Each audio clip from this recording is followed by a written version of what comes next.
The day Earth went silent. No one expected Earth to go quiet, not like this, not without a single word. At exactly 0300 Galactic Standard Time, the main communication line from Earth suddenly dropped. No message, no farewell, no glitch, just silence. The Galactic Council noticed first their central network, used to process millions of Earth's trade and diplomatic signals, showed zero incoming data. At first, they thought it was a minor system error. They sent engineers, ran diagnostics, and even accused Earth's tech team of being late on updates. But Earth didn't answer. 1 hour passed, then 2, then 6, and the silence grew heavier with every passing second. Chairman Voxtel of the Galactic Council leaned back in his floating chair, watching the empty communication graph. He laughed. "Humans are probably just fixing something," he said to the others. "They always come crawling back when they need trade credits." But deep down, even Voxtel felt it. Something was different this time. By the end of the day, 34 planets had reported the same thing. Earth's embassies were closed, Earth's satellites were non-responsive, Earth's transport lanes were blocked, and Earth's AI trade bots, normally found on every major galactic station, had vanished. There was no goodbye, no warning, no protest, just absence. Some on the council joked that maybe the humans had finally blown themselves up. Others thought it was just another one of their strange experiments.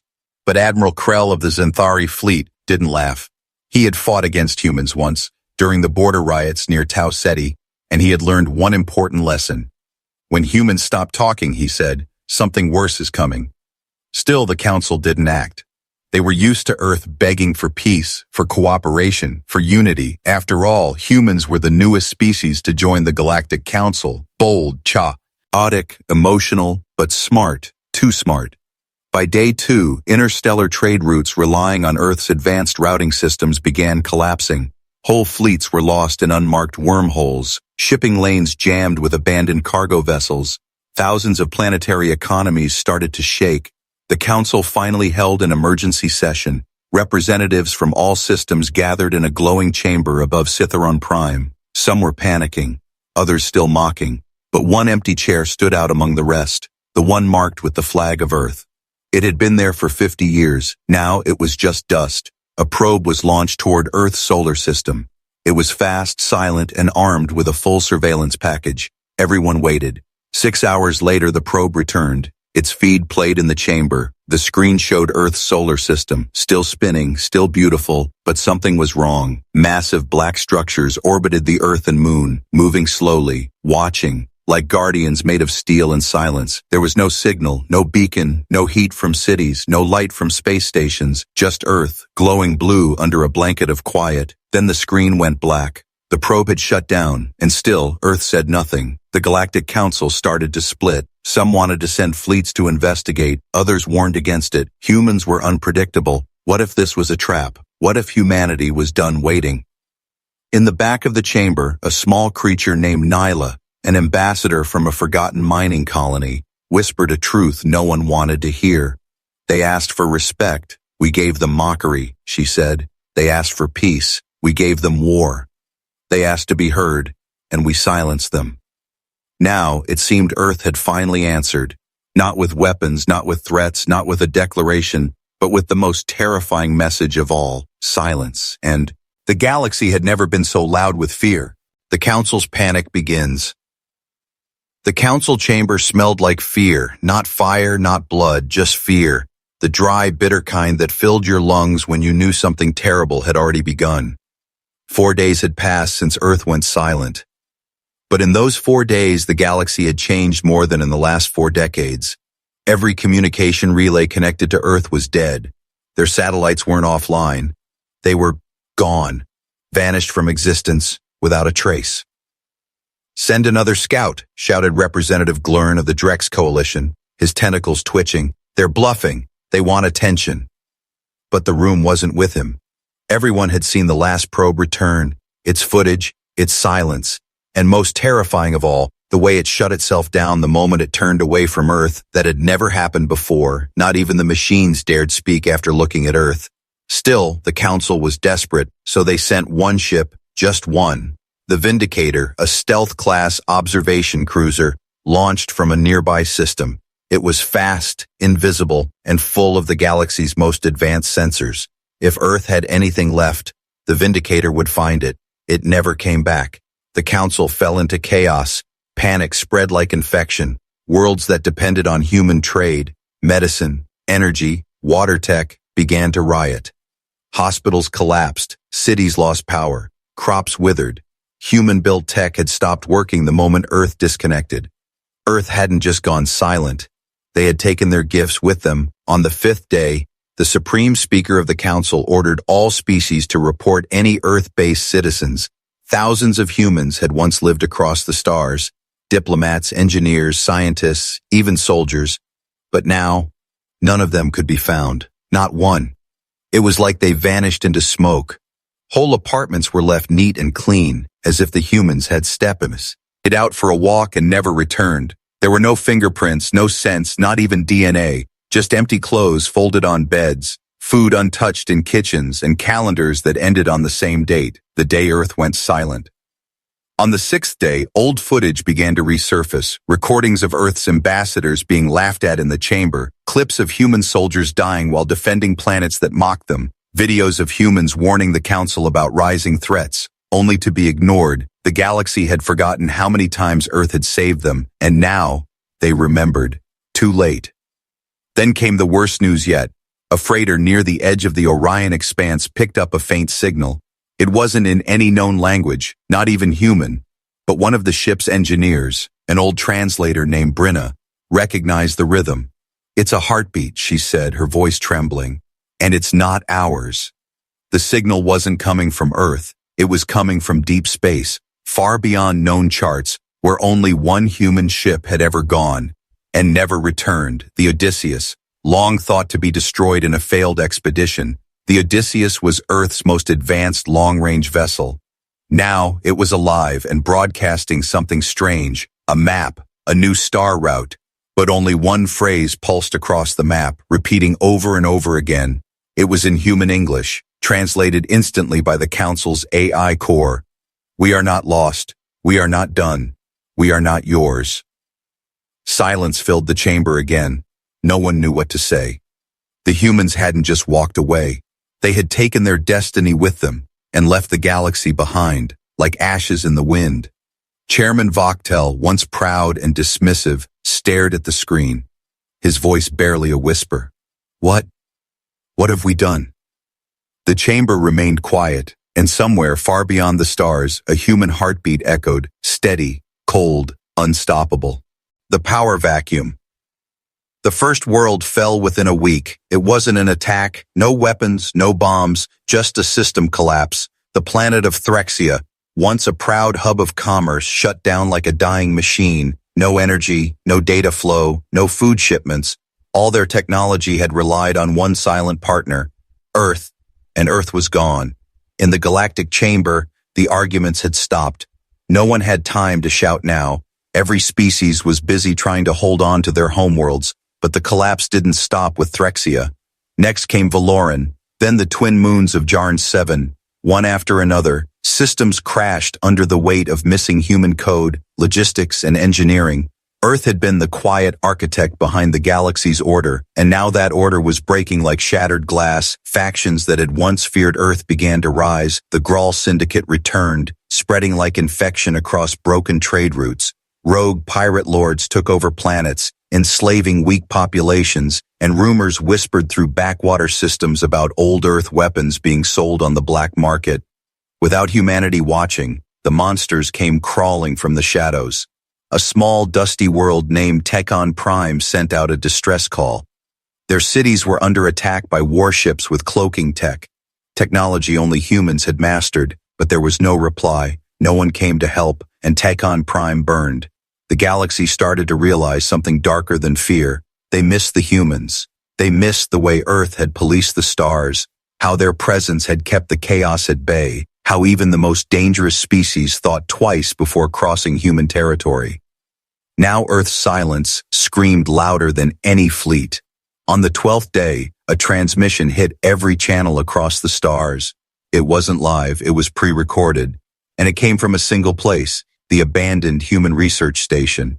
Near Vega 9, the screen showed a human woman dressed in a navy blue uniform with Earth's symbol on her chest. Her nameplate read, Admiral Sarah Monroe. Her voice was calm, steady, but filled with steel.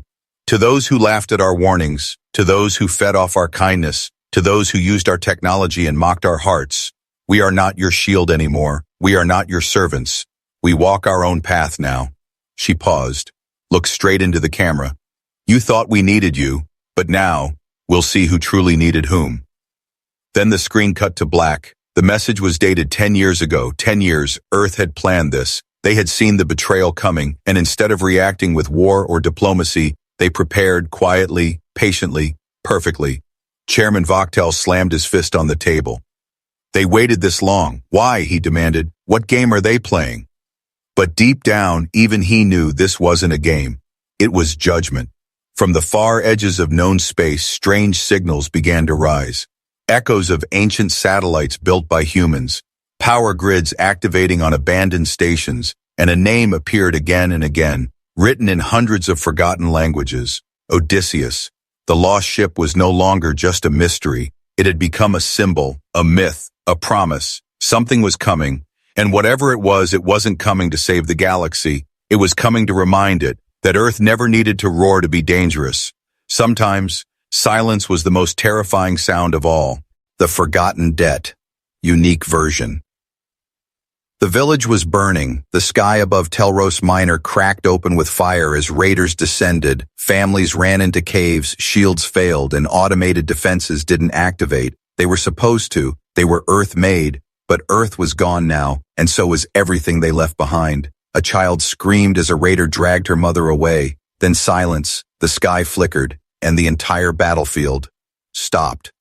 Not because of a weapon, but because something had just landed, something no one had seen in years. A human dropship, old and weather-worn, descended through the fire, its hull still painted with Earth's faded flag. The raiders panicked, but it was too late. The ship didn't fire missiles. It simply released one man, tall, silent, wearing a black exosuit, his face hidden behind a golden visor. He stepped onto the ash-covered ground and raised one hand. The sky turned blue again. Weapons melted, ships froze, even the fires reversed, like time was rewinding. And then the man walked into the village and handed the little girl a necklace, one that had belonged to her great-grandfather, a human soldier who had died defending this world generations ago. No one spoke, the raiders were gone, and the man simply vanished with the wind. The council didn't hear about it until days later, but once they did, panic returned. They realized something horrifying. Earth hadn't erased their memory. They had archived it. Every act of kindness, every alliance, every betrayal, stored in data vaults spread across the stars. Now those vaults were activating one by one. Planets that had once received Earth's help.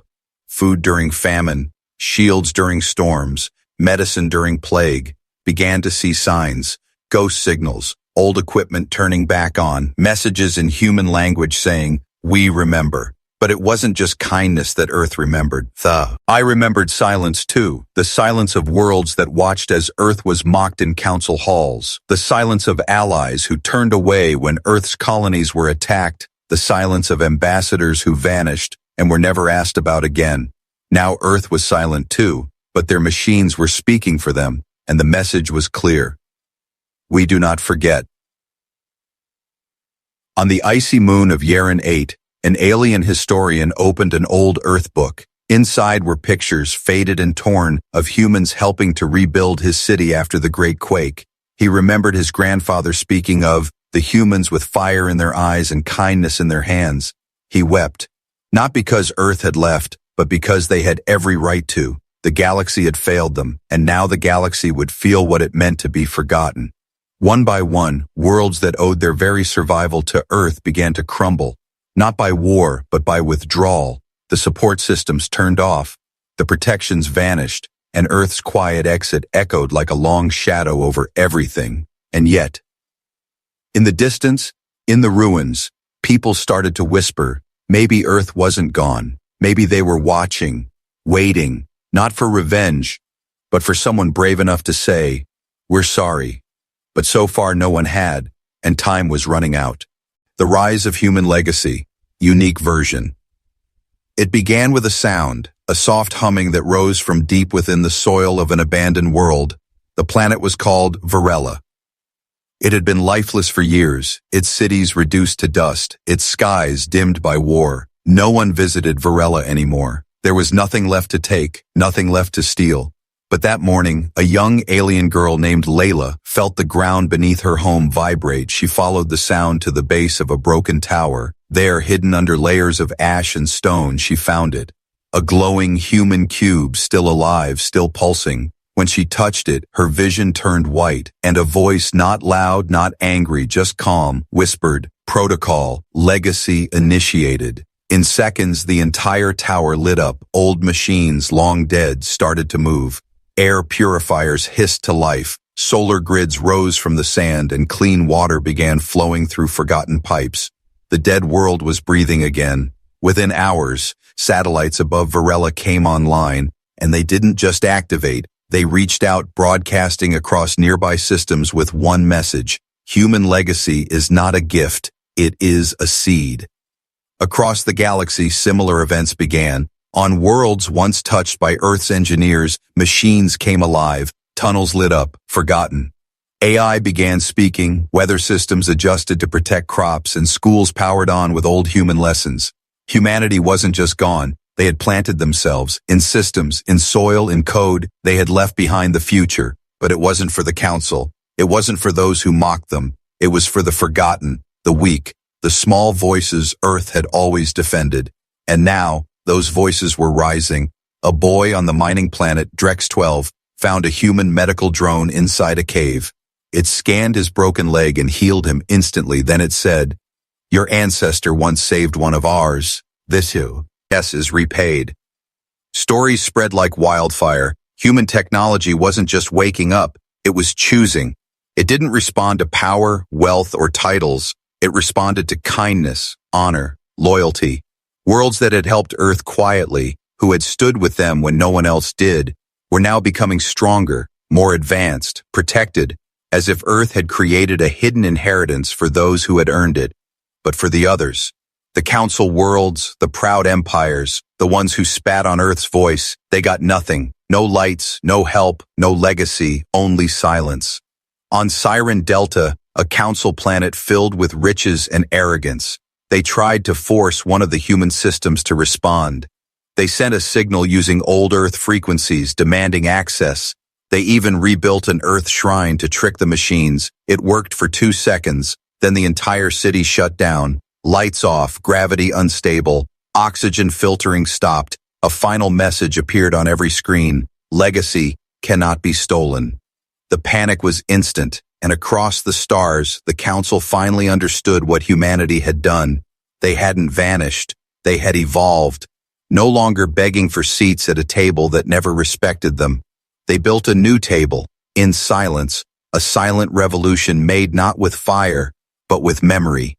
And now the galaxy watched as the smallest planets began to glow, not from wealth, not from conquest, but from the legacy Earth had left behind, a legacy that chose who was worthy, and Earth never forgot who listened and who laughed. Return of the Forgotten Ones, Unique Version. A shadow moved across the stars, slow, silent, and too large to be ignored. No one knew where it had come from. It didn't match any design known to the Galactic Council. It had no registration codes, no flags, no known symbols. But the ship, massive and black as deep space, moved with purpose, straight toward the capital world of Sendora Prime, the heart of the Council. Panic spread in moments. Defense systems locked on. Fleets scrambled. Warnings were shouted across systems. The sky above Sendora filled with warships, shields, and fear. And then the ship stopped, just outside orbit. No weapons raised, no message sent. Only one bay door opened. From it, a single craft descended, slow and graceful. It wasn't a weapon. It was a pod. Inside it stood 4 figures, cloaked in white armor, tall and strange. But when they stepped onto the Council's landing field, the guards lowered their guns, not by command, but by instinct, because the first to step forward was not unknown. It was an Eranthe, one of the oldest species, long thought extinct. She lifted her hood, revealing eyes of soft gold and a voice like memory. We walked with Earth when it had no friends, she said. They did not forget. The chamber fell silent. More figures stepped forward, representatives of forgotten planets, hidden tribes, outcast species, all wearing the mark of Earth, all speaking one name, Odysseus. It was no longer just a lost ship, it was a symbol, a movement, a rebirth, the forgotten ones, the allies.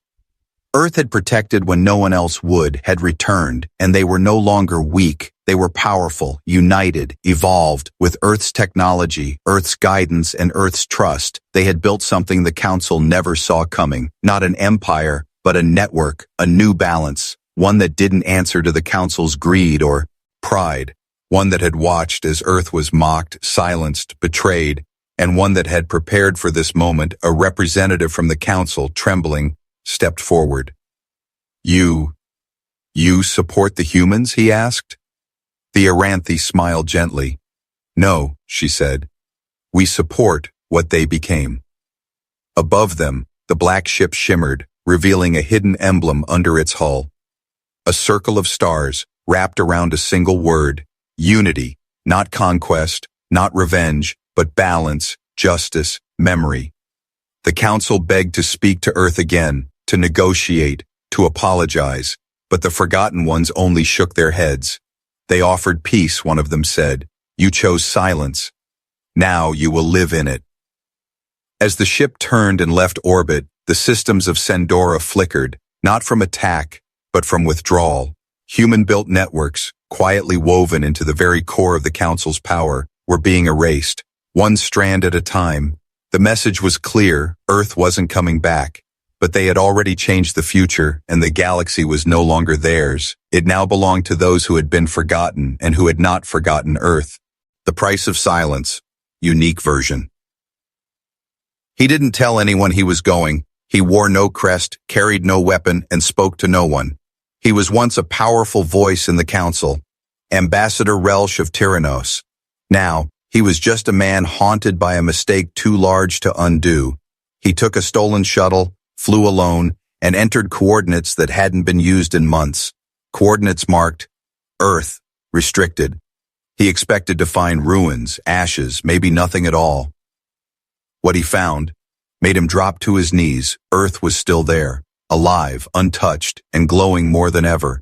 But it was hidden behind something unnatural, a massive energy field, silent, perfect, impenetrable. It pulsed like a heartbeat, like the planet was breathing without the galaxy.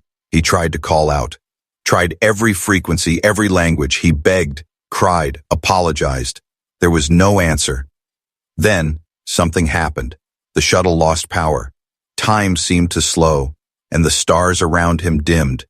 And then, a voice spoke.